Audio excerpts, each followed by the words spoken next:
Hello friends, welcome back to the channel Prakashan classes. और आज एक नया शुरुआत, फिर से एक नया दिन। आइए आज हम लोग पढ़ेंगे अकाउंटिंग स्टैंडर्ड्स और इंटरनेशनल फाइनेंशियल रिपोर्टिंग स्टैंडर्ड्स के बारे में। अकाउंटिंग स्टैंडर्ड जिसको हम लोग बोलते हैं एएस, और इंटरनेशनल फाइनेंशियल रिपोर्टिंग स्टैंडर्ड्स जिसको हम लोग बोलते हैं आईएफआरएस। क्लियर? तो ये एक टॉपिक है जो कुछ कुछ सीरीज ऑफ वीडियोस में कवर्ड रहेगा, जिसका आज ये फर्स्ट वीडियो क्लास है। फर्स्ट टॉपिक का आज हम लोग ये वीडियो रिकॉर्ड कर रहे हैं।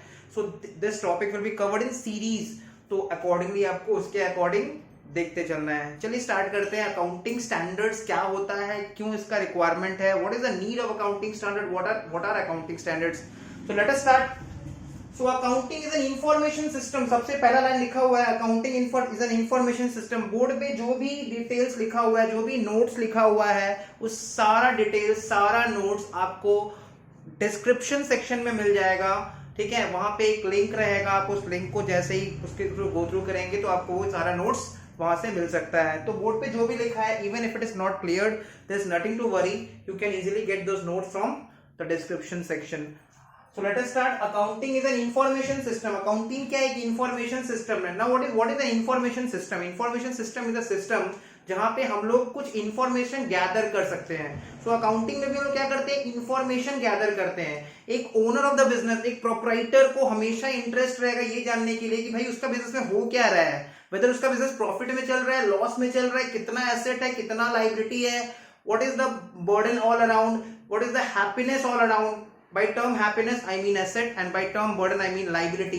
तो कितना एसेट है भाई, कितना लाइबिलिटी है, कितना कैश है अपने पास, कितना फिक्स्ड एसेट है, कितना लैंड बिल्डिंग प्लांट मशीनरी है अपने पास, कितना बैंक लोन है, कितना इंटरेस्ट एंड बैंक लोन हमने पे किया, और पूरा साल जो हमने एक्टिविटी किया है तो भाई प्रॉफिट हुआ है कि लॉस हुआ है। What is the end result? And result क्या है? साल के एंड में हमारा एंड रिजल्ट क्या है? क्या हमारा बिजनेस से प्रॉफिट हुआ है, या हमारा बिजनेस से लॉस हुआ है, या हमारा बिजनेस ब्रेक इवन पे चल रहा है। Break even is a situation where the firm is neither earning any profit nor incurring any losses. या तो हमारा बिजनेस ब्रेक इवन पे चल रहा है, ना ही कोई प्रॉफिट ना ही कोई लॉस, या तो हमारा बिजनेस एकदम फ्लरिश कर रहा है, ग्रो कर रहा है, प्रॉफिट मेकिंग बिजनेस है, या फिर हमारा बिजनेस डी ग्रोथ कर रहा है और लॉस मेकिंग कंसर्न में कन्वर्ट होते जा रहा है। तो अकाउंटिंग करने से हम लोग क्या पता चलता है ना, it's an information system. Accounting करने से ओनर ऑफ द बिजनेस को पता चलता है कि उसका बिजनेस प्रॉफिट में चल रहा है, लॉस में चल रहा है। अगर प्रॉफिट में चल रहा है तो he can decide that he will further grow his firm, grow his organisation by expanding his business. अपना बिजनेस को एक्सपैंड कर सकता है और बिजनेस ऑर्गेनाइजेशन और ब्रांचेस सेटअप कर सकता है। और अगर उसका बिजनेस लॉस में चल रहा है, then he has to take certain measures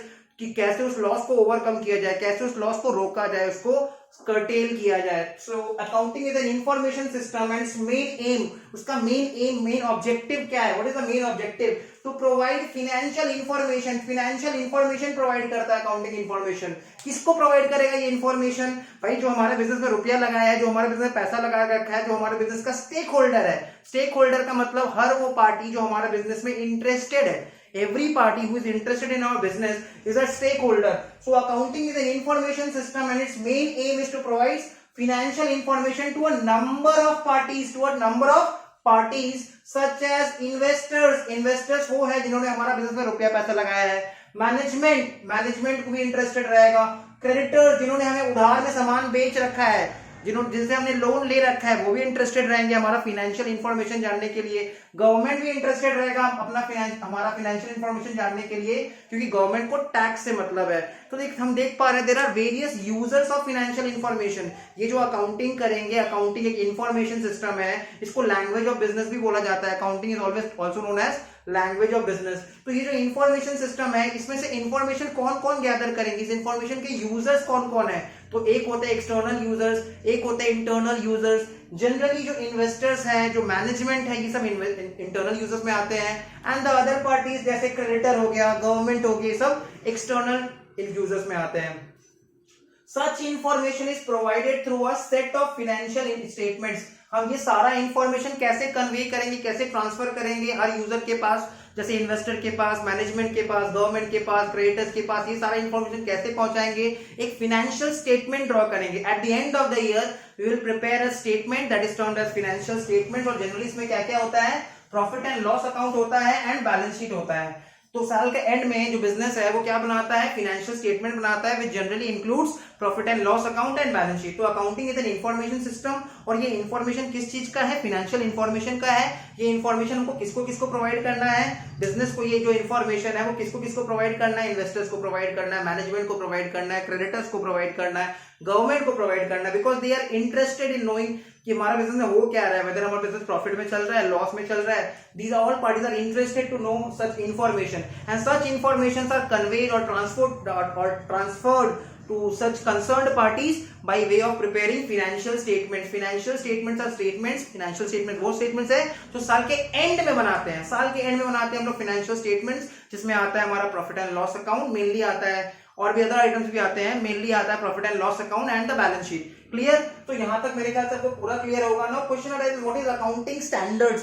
पूरा वर्ल्ड वाइड ग्लोबली जो अकाउंटिंग है वो सबका सेम रहे, ये जरूरी है। ये जरूरी क्यों है? क्योंकि आज हम लोग ग्लोबलाइज हो रहे हैं, हमारा बिजनेस एक्सपैंड हो रहा है, हम लोग सिर्फ कंट्री वाइड ही बिजनेस नहीं कर रहे हैं, हम लोग अक्रॉस द नेशन बिजनेस कर रहे हैं। Now whenever we are having a business across the outside the nation and we are reaching foreign boundaries as well, इसका मतलब जब हमारा बिजनेस एक्सपैंड हो रहा है और फॉरेन तक भी हमारा बिजनेस का जब एक्सपेंशन हो रहा है, तो ऑब्वियसली हमारा जो अकाउंटिंग करने का तरीका है दूसरे फॉरेनर्स जो फॉरेन कंट्रीज है उनके साथ मैच होना चाहिए। There has to be some standard. Accounting करने का जो तरीका है, जो हमारा अकाउंटिंग का तरीका है, जो दूसरे फॉरेन कंट्रीज का अकाउंटिंग का तरीका है, या जो दूसरे पार्टीज का अकाउंटिंग का तरीका है, वो इक्वल होना चाहिए, मैच होना चाहिए। जैसे हम लोग देखते हैं कि industry means a group of firm. Industry का मतलब क्या होता है? Group of firm. जैसे हम लोग बात करते हैं बिस्किट इंडस्ट्री का, अगर हम बात करते हैं तो उसमें आता है पार्ले, आता है ब्रिटानिया, आता है। Clear? These are all firms, group of firms. Clear? So biscuit industry का अगर हम बात करते हैं, पार्ले आता है, ब्रिटानिया आता है, प्रिया आता है, ये सब काम तो एक ही करता है। तो अगर इनका काम सबका एक है तो अकाउंटिंग का करने का तरीका भी एक होना चाहिए। अगर सबका काम ही एक है तो अकाउंटिंग करने का तरीका एक होना चाहिए, तभी तो कंपेयर कर पाएंगे कि सेम अकाउंटिंग करने के बाद भी, सेम काम करने के बाद भी, सेम एक्टिविटी परफॉर्म करने के बाद भी सारा बिजनेस में किस बिजनेस में प्रॉफिट हो रहा है, किस बिजनेस का लॉस हो रहा है, तभी तो कंपेयर करना पॉसिबल होगा। जैसे हम लोग देखते हैं कि हम लोग क्लास 10 का स्टूडेंट्स का मार्क्स को क्लास 10 का स्टूडेंट के मार्क्स दूसरे क्लास 10 का स्टूडेंट के मार्क्स के साथ कंपेयर करते हैं, तो हम लोग इजीली पता कर सकते हैं कि बॉय नंबर 1 ने अच्छा किया, बॉय नंबर 2 ने खराब किया, and so on. So comparability जो होता है वो सेम स्टैंडर्ड पे होता है, तो स्टैंडर्ड सेम होना पड़ेगा, तभी हम लोग कंपेयर कर सकते हैं डेटा को। जो भी अकाउंटिंग वाला डेटा है उसको हम लोग कंपेयर कर सकते हैं। कंपैरिजन तभी पॉसिबल है जब हम लोग सेम सेट पे कंपेयर करते हैं। तो अकाउंटिंग स्टैंडर्ड्स क्या होता है? What is accounting standards? Accounting standards में भी defined as written statements. Accounting standards क्या होता है? रिटन स्टेटमेंट्स होता है। Clear? What is accounting standard? They are written statements issued from time to time by institutions of accounting professionals। Accounting professionals के जो institutions है, जैसे हमारे इंडिया में ICAI, institute of chartered accountants of India, ये accounting professional के एक institution है जो अकाउंटिंग स्टैंडर्ड्स इशू करता है।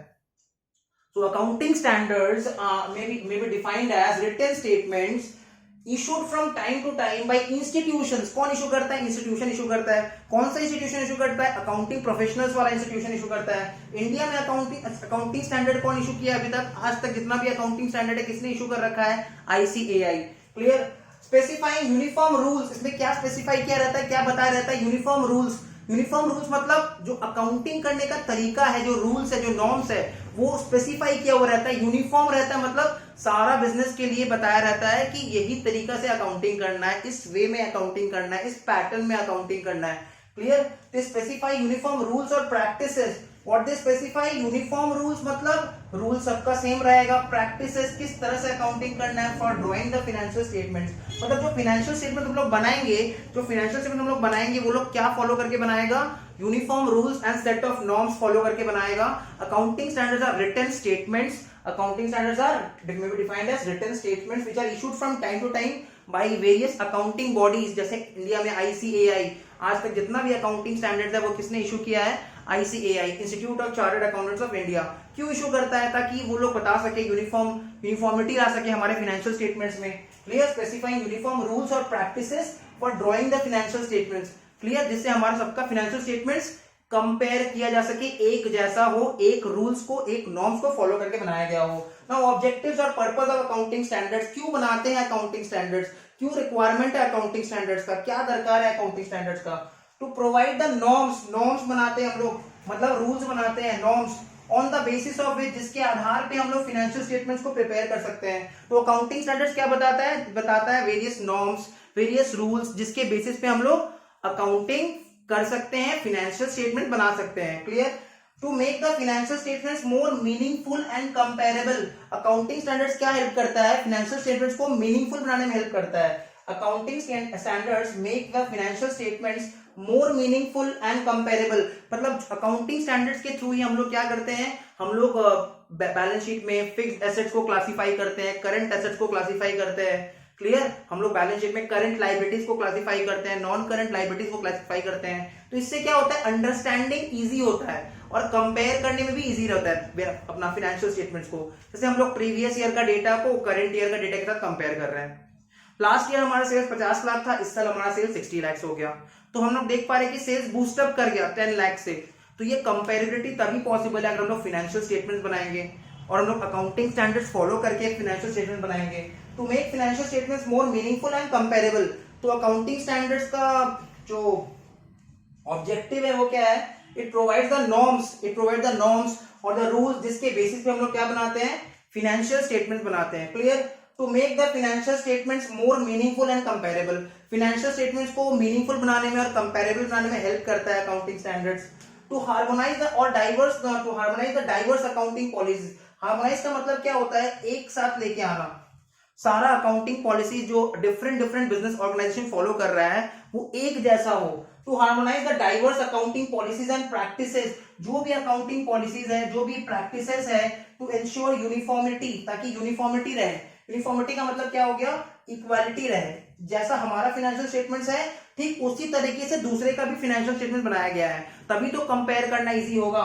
To harmonise the diverse accounting policies and practices to ensure uniformity in the preparation and presentation of financial statements। तो हम लोग को क्या सिखाया जा रहा है, ऑब्जेक्टिव ऑफ अकाउंटिंग स्टैंडर्ड्स में आता है to harmonise the diverse accounting policies, जो भी अकाउंटिंग पॉलिसीज है अलग अलग है। जैसे डेप्रिसिएशन चार्ज करने के लिए स्ट्रेट लाइन मेथड फॉलो करें, रिटर्न डाउन मेथड फॉलो करें, return down value method follow करें, तो ये एक अकाउंटिंग पॉलिसी है।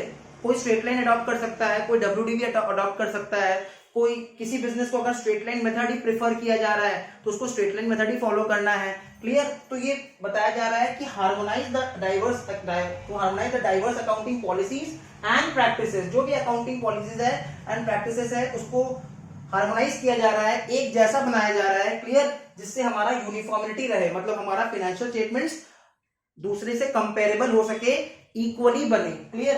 To provide information to the users at last हम लोग अकाउंटिंग स्टैंडर्ड्स क्यों यूज करते हैं, ताकि हम लोग इंफॉर्मेशन प्रोवाइड कर सके, किसको, यूजर्स ऑफ फाइनेंशियल स्टेटमेंट्स को।